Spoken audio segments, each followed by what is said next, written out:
चीन से निकले कोरोना की जद में पूरा विश्व आ गया था। इस महामारी के दौरान क्या कुछ हुआ था वो आज भी हम सभी के जहन में तरोताजा है। और इसी बीच अब चीन में नई महामारी ने दस्तक दे दी है और इस महामारी का जो शिकार हो रहे हैं वो है छोटे छोटे मासूम बच्चे। जी हाँ, चीन के अस्पतालों में इन दिनों बच्चों की लाइन लगी पड़ी है। कहा जा रहा है कि एक महामारी ने फिर से दस्तक दे दी है और हर बार की तरह चीन भी इस मामले को फिर से छिपाने की कोशिश कर रहा है, लेकिन मामला अब आगे बढ़ चुका है। विश्व स्वास्थ्य संगठन ने अब इसे लेकर चीन से पूछताछ की है और इसी बीच अब भारत सरकार भी अलर्ट मोड में आ गई है। अब सवाल यह है कि जो चीन में ये महामारी शुरू हुई है, क्या ये भारत में भी दस्तक दे सकती है? और अगर भारत में दस्तक देती है तो इसका क्या कुछ असर होगा? और अगर दस्तक देती है तो फिर भारत सरकार इसके लिए कितना अलर्ट है? देखिए ये रिपोर्ट।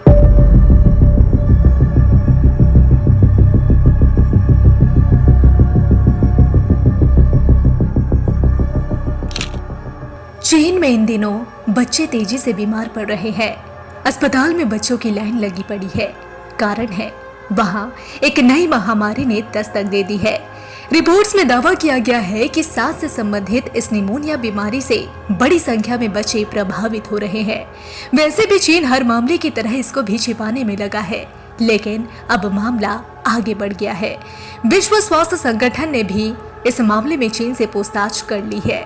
इस बीच भारत सरकार भी इस बीमारी को लेकर अलर्ट हो गई है। इस बीमारी पर करीब से नजर बनाए हुए है। क्या ये बीमारी भारत के लिए भी खतरनाक साबित हो सकती है? क्या इसका असर यहाँ होगा? और अगर ऐसा हुआ तो सरकार कितनी तैयार है, इसे समझने की जरूरत है। दरअसल केंद्रीय स्वास्थ्य मंत्रालय ने शुक्रवार को एक बयान में कहा कि भारत चीन में बच्चों में निमोनिया के रिपोर्ट किए गए मामलों की बारीकी से निगरानी कर रहा है और किसी भी आपात स्थिति से निपटने के लिए तैयार है। कहा गया कि अब तक के आकलन के अनुसार भारत के लिए जोखिम कम है, लेकिन चीन में जिस तेजी से बच्चों में बीमारी फैल रही है उसने लोगों की चिंता बढ़ा दी है। दुनिया भी इसे लेकर फिक्रमंद है, क्योंकि कोरोना की तरह अगर बच्चों की ये बीमारी दुनिया में फैल गई तो हालात कितने खतरनाक होंगे इसकी कल्पना तक करना मुश्किल है। इसी को लेकर दुनिया के कई देश सक्रिय हो चुके हैं।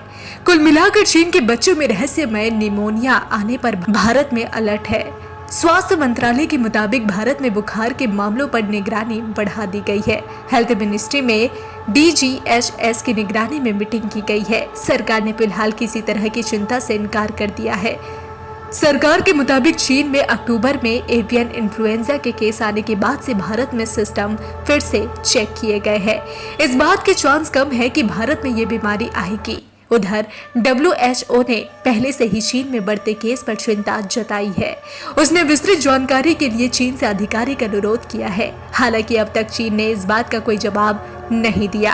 वहीं इंटरनेशनल मीडिया रिपोर्ट्स में इस बात का जिक्र है कि चीनी अधिकारियों ने इस मामले में वृद्धि के लिए कोरोना प्रतिबंधों को हटाने और इन्फ्लुएंजा, माइकोप्लाज्मा निमोनिया जैसे ज्ञात रोग कारकों के प्रसार को जिम्मेदार ठहराया है। इन सभी रोगों में यह कॉमन है कि यह एक सामान्य जीवाणु संक्रमण है जो आमतौर पर छोटे बच्चों को प्रभावित करते हैं। प्रोमेड के मुताबिक चीन में न केवल छात्र बीमार है बल्कि कई शिक्षक भी निमोनिया से संक्रमित है। मालूम हो कि प्रोमेड एक बड़ी सार्वजनिक रूप से उपलब्ध निगरानी प्रणाली है जो दुनिया में मानव और पशु रोग के प्रकोप पर नजर रखती है। कुल मिलाकर इस बीमारी को लेकर भारत में भी अलर्ट मोड जारी कर दिया गया है। बुखार संबंधी रोग पर कड़ी निगरानी स्वास्थ्य विभाग की लगी हुई है। आपको बता दें कि भले ही WHO ने ये कहा है कि भारत में इस बीमारी के आने के चांसेस कम है, लेकिन सरकार पहले से ही अलर्ट मोड में है। फिलहाल ये देखने वाली बात होगी कि चीन में जो महामारी शुरू हुई है, क्या ये भारत में अपनी दस्तक देती है और अगर देती है तो कितनी जानलेवा साबित होती है। पल पल की अपडेट के लिए बने रहिए डिजिटल खबरीलाल के साथ। खबरें आपकी, नजर हमारी।